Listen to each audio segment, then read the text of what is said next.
Welcome back to my YouTube channel foundation of medical science. आप लोग कैसे हैं? उम्मीद करती होंगी कि आप लोग सब कोई ठीक होंगे। तो आज का वीडियो में मैं आपको पढ़ाने जा रही हूँ बीसीजी वैक्सीन के बारे में। ये वैक्सीन बहुत ही ज़्यादा ज़रूरी है एग्ज़ाम पर्पस से भी, या ये फिर आपके बच्चे के लिए भी बहुत ज़रूरी है। तो चलिए क्लास की शुरुआत करते हैं। तो बीसीजी वैक्सीन में बीसीजी का सबसे पहले फुल फॉर्म क्या है, ये आपके फुल फॉर्म में भी पूछी जाती है। तो बीसीजी का फुल फॉर्म है बैसिलस कालमेट ग्वेरिन। तो बीसीजी का फुल फॉर्म क्या है? Bacillus Calmette ग्वेरिन। तो ये वैक्सीन कैसी वैक्सीन है? ये वैक्सीन है लाइव एटेन्यूएटेड वैक्सीन है। मतलब ये है, अच्छा वैक्सीन क्या है? वैक्सीन से आप क्या समझते हैं? तो वैक्सीन क्या है? ये एक इम्यूनोबायोलॉजिकल सब्सटेंस है जो किसी भी इंडिविजुअल को एडमिनिस्टर किया जाता है ताकि ये उसके शरीर के अंदर एंटर करके किसी भी माइक्रो ऑर्गेनिज्म के अगेंस्ट क्या बना सके, एंटीबॉडी का फॉर्मेशन कर सके। तो उसे हम लोग क्या बोलते हैं? वैक्सीन। वैक्सीन क्या है? ये एक इम्यूनोबायोलॉजिकल सब्सटेंस है जो क्या करता है, किसी भी डिजीज के प्रति आपके शरीर के अंदर एंटीबॉडी का फॉर्मेशन करता है। तो उसे हम क्या बोलते हैं? वैक्सीन बोलते हैं। ठीक है। तो ये कैसी है वैक्सीन? लाइव है, एटेन्यूएटेड वैक्सीन है। कहने का मतलब ये है कि इसमें हम लोग क्या करते हैं, लाइव माइक्रो ऑर्गेनिज्म को किसी भी इंडिविजुअल में क्या करते हैं, एडमिनिस्टर करते हैं। और साथ ही साथ जब आप लाइव माइक्रो ऑर्गेनिज्म का इस्तेमाल करते हैं तो हम लोग क्या करते हैं, उसके वैरुलेंस को कम कर देते हैं। मतलब उसकी बीमारी करने की क्षमता को क्या कर देते हैं, कम करते हैं। लेकिन माइक्रो ऑर्गेनिज्म को किल नहीं करते हैं। जिंदा माइक्रो ऑर्गेनिज्म को उसके शरीर के अंदर क्या किया जाता है, एंटर कराया जाता है। तो उसे हम लोग क्या बोलते हैं? Live attenuated vaccine. ठीक है। ये आपके शरीर को कैसी इम्यूनिटी प्रोवाइड करेगी? एक्टिव इम्यूनिटी प्रोवाइड करेगी। एक्टिव इम्यूनिटी क्या है? एक्टिव इम्यूनिटी उस इम्यूनिटी को बोलते हैं कि जब कभी भी हम किसी इंडिविजुअल के अंदर माइक्रो ऑर्गेनिज्म को इंसर्ट कर रहे हैं, इंटर करा रहे हैं और हमारा शरीर खुद ब खुद पार्टिसिपेट कर रहा है एंटीबॉडी के फॉर्मेशन के लिए, तो उसे हम लोग क्या बोलते हैं? Active immunity. मतलब सारा काम कहाँ हो रहा है? आपके शरीर के अंदर हो रहा है। आपके शरीर में एंटीजन इंटर कर रहे हैं, आपके शरीर के अंदर का जो इम्यूनोलॉजिकल डिफेंस मैकेनिज्म है उसको ये स्टिमुलेट कर रहे हैं। और ये डिफेंस मैकेनिज्म क्या कर रहा है, उस माइक्रो ऑर्गेनिज्म के अगेंस्ट एंटीबॉडी का फॉर्मेशन कर रहा है। तो उसे हम लोग क्या बोलेंगे? एक्टिव इम्यूनिटी बोलेंगे। ठीक है। तो पैसिव इम्यूनिटी क्या है? पैसिव इम्यूनिटी किसको बोलेंगे कि जिसमें आपका शरीर बिल्कुल भी पार्टिसिपेट नहीं करता है, बस आपके शरीर के अंदर पका पकाया हुआ एंटीबॉडी को इंसर्ट कर दिया जाता है। तो उसे हम लोग क्या बोलते हैं? Passive immunity. ठीक है। वैक्सीन जो है ये एक्टिव इम्यूनिटी का पार्ट है। ठीक है। ये हमें एक्टिव इम्यूनिटी प्रोवाइड करता है। ठीक है। तो ये बीसीजी वैक्सीन किस लिए दी जाती है? कौन सी डिजीज से ये हमें प्रिवेंट करता है? तो बीसीजी वैक्सीन हमें ट्यूबरक्लोसिस से प्रिवेंट करता है। कौन सी डिजीज से प्रिवेंट करता है? ट्यूबरक्लोसिस से प्रिवेंट करता है। ठीक है।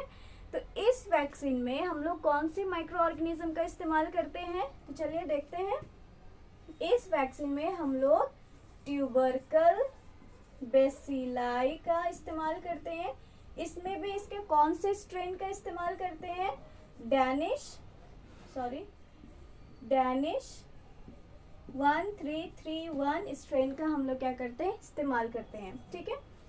अब ये जो वैक्सीन है ये किस फॉर्म में आता है? पाउडर के फॉर्म में आता है। और इसको आप स्टोरेज कहाँ करोगे, कहाँ पे स्टोर करके रखोगे? ये बहुत ही ज़्यादा ज़रूरी होता है किसी भी वैक्सीन का, उसका स्टोरेज का। क्योंकि अगर आप उसको सही तरीके से स्टोरेज नहीं करोगे तो वो वैक्सीन क्या हो जाएगी, ख़राब हो जाएगी और यूज़ करने के लायक नहीं रहेगी। तो आप इसे स्टोर कहाँ करोगे? कोल्ड इन्वायरमेंट में स्टोर करोगे। कितने टेम्परेचर में स्टोर करोगे? 10 डिग्री सेल्सियस से लेस देन इस्तेमाल करोगे। अगर मैं एवरेज की बात करूं तो 2 डिग्री सेल्सियस से लेकर 8 डिग्री सेल्सियस के बीच के टेम्परेचर में आप क्या करोगे? इसको स्टोर करोगे। ठीक है।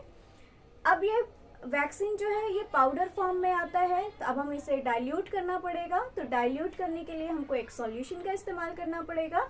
तो उस सॉल्यूशन को हम लोग क्या बोलते हैं, डाइल्यूएंट बोलते हैं। और ये डाइल्यूएंट, कौन सा डाइल्यूएंट इस्तेमाल करोगे बीसीजी वैक्सीन को क्या करने के लिए, घोलने के लिए। तो कौन सा वैक्सीन, कौन सा सॉल्यूशन का इस्तेमाल करोगे, नॉर्मल सलाइन। ठीक है, अब जब आपने इसे घोला तो ये अब क्या बन गया, रिकॉन्स्टिट्यूएंट वैक्सीन।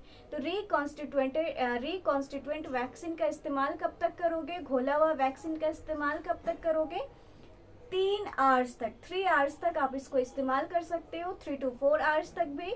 अगर इससे ज़्यादा टाइम हो गई और आपका वैक्सीन बचा हुआ है तो आप कभी भी इस वैक्सीन का इस्तेमाल नहीं करोगे, इसे क्या करोगे, डिस्कार्ड कर दोगे। ठीक है, अब ये सिरिंज इसका डोज क्या होगा, कितना डोज इस्तेमाल करोगे। तो इस वैक्सीन का हम लोग सिंगल डोज देते हैं, एक ही बार देते हैं।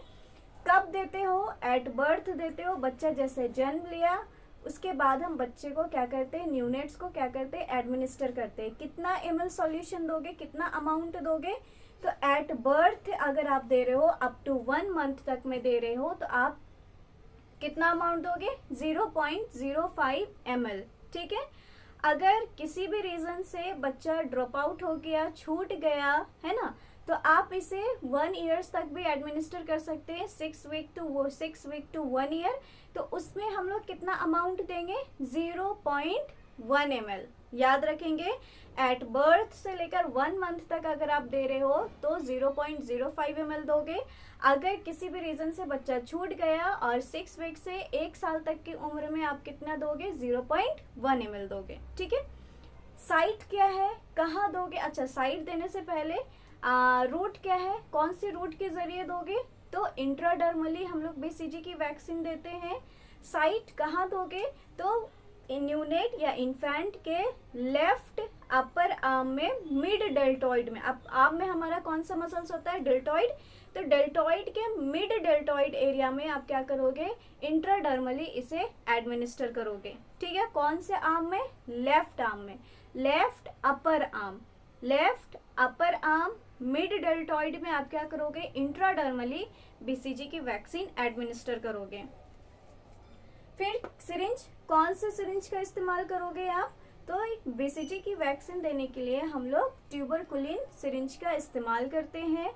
और साथ ही साथ ट्यूबरकुलिन सिरिंज के अलावा भी आप सिरिंज का इस्तेमाल कर सकते हो, ओमेगा मैक्रोस्टैटिक सिरिंज भी। अगर आपकी क्वेश्चन आती है कि बीसीजी वैक्सीन देने के लिए कितने गॉज नीडल का इस्तेमाल करते हो, तो 26 गॉज का आप क्या करते हो, इस्तेमाल करते हो।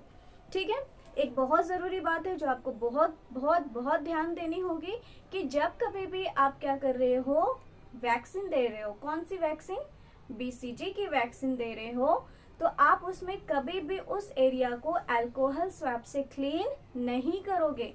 क्यों क्लीन करते हैं हम लोग, क्यों, ताकि वो माइक्रो ऑर्गेनिज्म को क्या कर सके, किल कर सके। और हम बीसीजी वैक्सीन में कैसा माइक्रो ऑर्गेनिज्म एडमिनिस्टर कर रहे हैं, लाइव। तो अगर आप अल्कोहल स्वैब से क्लीन करोगे और तुरंत एडमिनिस्टर करोगे तो क्या हो जाएगा, वो उसकी इम्यूनोजेनिसिटी को डिस्ट्रॉय कर देगा। ठीक है, अगर आप अल्कोहल स्वैब का इस्तेमाल कर भी रहे हो तो रीअश्योर करना है कि वो स्वैब जो आपने क्लीन किया है अल्कोहल स्वैब से, वो इवापोरेट हो जाए, है ना, वो सॉल्यूशन क्या हो जाए, इवापोरेट हो जाए, तब जाके आप क्या करोगे, बीसीजी की वैक्सीन एडमिनिस्टर करोगे। अब हम लोग देखेंगे कि ड्यूरेशन ऑफ प्रोटेक्शन, ये कितनी सालों तक हमें प्रोटेक्शन प्रोवाइड करता है टीबी के अगेंस्ट। तो 15 से 20 साल के लिए ये हमें प्रोटेक्शन प्रोवाइड करता है। ये हमें टीबी के साथ साथ लेप्रेसी के लिए भी प्रोटेक्शन प्रोवाइड करता है, लेप्रेसी के अगेंस्ट भी ये काम करता है। और साथ ही साथ एक बात ये ध्यान रखेंगे कि टीबी में, पल्मोनरी टीबी के लिए ये प्रोटेक्शन प्रोवाइड नहीं करता है। ठीक है, फिर अगर हम देखें कि बीसीजी वैक्सीन देने के बाद आपने देखा होगा कि बच्चे के मिड अपर आर्म में एक घाव जैसा बनता है ना, जो पहचान होती है एक सही बीसीजी वैक्सीन की। ठीक है, तो ये घाव कब बनता है, पहला आपको दिखाई देता होगा कि बच्चे के जहाँ जिस साइट में वैक्सीन पड़ी है, मतलब कि लेफ्ट अपर आर्म में वैक्सीन पड़ी है, तो वहाँ पे आपको एक रेड कलर का स्किन उभरा हुआ दिखाई देगा, ठीक है, इस तरीके से उभरा हुआ स्किन दिखाई देगा, तो इसे हम लोग क्या बोलते हैं, पैप्यूल बोलेंगे। कब क्या बोलेंगे, पैप्यूल। और ये पैप्यूल का फॉर्मेशन कब होता है, वैक्सीन देने के 2 से 3 वीक या 3 से 4 वीक के बाद, ठीक है। फिर इसी पैप्यूल में कुछ दिनों के बाद, कुछ हफ्तों के बाद आपको इसमें पानी जैसा फ्लूइड भरा हुआ देखने को मिलेगा, जो फ्लूइड निकलता है जिसको हम लोग क्या बोलते हैं, वेसाइकल बोलते हैं, ठीक है। फिर इसके बाद ये जो पैप्यूल है ये गहरा घाव के रूप में देखने को मिलता है, अल्सर के रूप में देखने को मिलता है। फिर ये अल्सर में क्या हो जाता है, क्रस्ट जमने लगता है, खुट्टी जिसको हम लोग आम भाषा में बोलते हैं, ये खुट्टी क्या करने लगती है, जमने लगती है, ठीक है, क्रस्ट का फॉर्मेशन होने लगता है। फिर कुछ हफ्तों के बाद ये हमें क्या देखने को मिलता है, यहाँ पे परमानेंट स्कार देखने को मिलता है। देखा होगा कि जिसे भी बीसीजी की वैक्सीन लगी होगी उसके लेफ्ट अपर आर्म में एक स्कार जैसा देखने को मिलता है जो परमानेंटली रह जाता है, ठीक है। तो अब ये पैप्यूल, वेसिकल्स, क्रस्ट और परमानेंट स्कार कब कब बनेगा, 2 से 3 वीक में क्या चीज का फॉर्मेशन होगा, पैप्यूल का फॉर्मेशन होगा। और ये पैप्यूल जो है वो 5 वीक में बड़ा हो जाएंगे। कितना mm डायमीटर का हो जाएगा, 4 से 8 mm। फिर इसमें फ्लूइड फिल्ड होगी, फिर ये क्रस्ट का रूप लेगा। और क्रस्ट कब बनेगा, तो 6 से 8 वीक में, ठीक है। अब परमानेंट स्कार कब बनता है, आफ्टर 6 to 12 वीक के बाद इसमें इस जगह में क्या होंगे, परमानेंट स्कार बनेंगे, ठीक है। अब हम लोग देखते हैं कि बीसीजी वैक्सीन का क्या क्या कॉम्प्लिकेशन होता है। ये बहुत ही कम या ना के बराबर देखी जाती है, लेकिन कुछ केसेस में बच्चे में ये सारे कॉम्प्लिकेशन डेवलप हो जाते हैं। तो बीसीजी वैक्सीन के बाद क्या क्या कॉम्प्लिकेशन हो सकता है, या स्ट्रॉन्ग रिएक्शन भी जिसको हम बोल सकते हैं। तो क्या क्या कॉम्प्लिकेशन हो सकता है, डीप अल्सरेशन, गहरा घाव वहाँ पे बन सकता है, ठीक है। फिर आपका लोकल एब्सेस, वहाँ पे पस का फॉर्मेशन हो सकता है, उस घाव में पस भर सकते हैं, ठीक है। फिर कई बार देखा जाता है कि बीसीजी वैक्सीन लगने के बाद जिस साइड बीसीजी की वैक्सीन लगी है उस साइड के एक्सिलरी लिम्फ नोड में गांठ बनने लगते हैं। एक्सिलरी एरिया में क्या फॉर्मेशन होने लगते हैं, गांठ का फॉर्मेशन होने लगता है, ठीक है। फिर किलॉइड फॉर्मेशन भी देखने को मिलते हैं। इसमें क्या हो जाता है कि जब वहाँ पे जख्म बनता है तो वहाँ पे हीलिंग प्रोसेस एक्टिवेट होती है, मतलब हील करना वो चालू करता है। तो ये हीलिंग प्रोसेस के दौरान वहाँ पे जो टिश्यू होते हैं उस टिश्यू का क्या हो जाता है, ओवर ग्रोथ हो जाता है, हार्डनिंग हो जाता है, तो उसे हम लोग क्या बोलते हैं, किलॉइड बोलते हैं, ठीक है। एक और कॉम्प्लिकेशन देखने को मिलता है बीसीजी में, ऑस्टियोमाइलाइटिस। कई बार बच्चों के बोन में इन्फ्लामेशन, इन्फेक्शन, रेडनेस, पेन, ये सारी चीज़ें देखने को मिलती है। तो आज हम लोगों ने क्या क्या पढ़ा बीसीजी वैक्सीन के बारे में। बीसीजी वैक्सीन के बारे में हम लोगों ने जाना कि ये कौन सी बीमारी से प्रिवेंट करती है, इसका डोज कितना है, अमाउंट कितना देते हैं, रूट क्या है, इसका स्टोरेज कैसे करोगे, है ना, इसका क्या क्या कॉम्प्लिकेशन है, अल्कोहल स्वैब इस्तेमाल करना है या नहीं करना है। तो मैं उम्मीद करती हूँ कि आपको बीसीजी वैक्सीन अच्छे से समझ में आया होगा। तो अगर आपको मेरा वीडियो समझ में आता है तो प्लीज़ कमेंट करें और मेरे वीडियो को लाइक करें, शेयर करें और मेरे चैनल को सब्सक्राइब करें ताकि मैं और ऐसे अच्छे अच्छे वीडियो लेकर आऊँ। Thank you.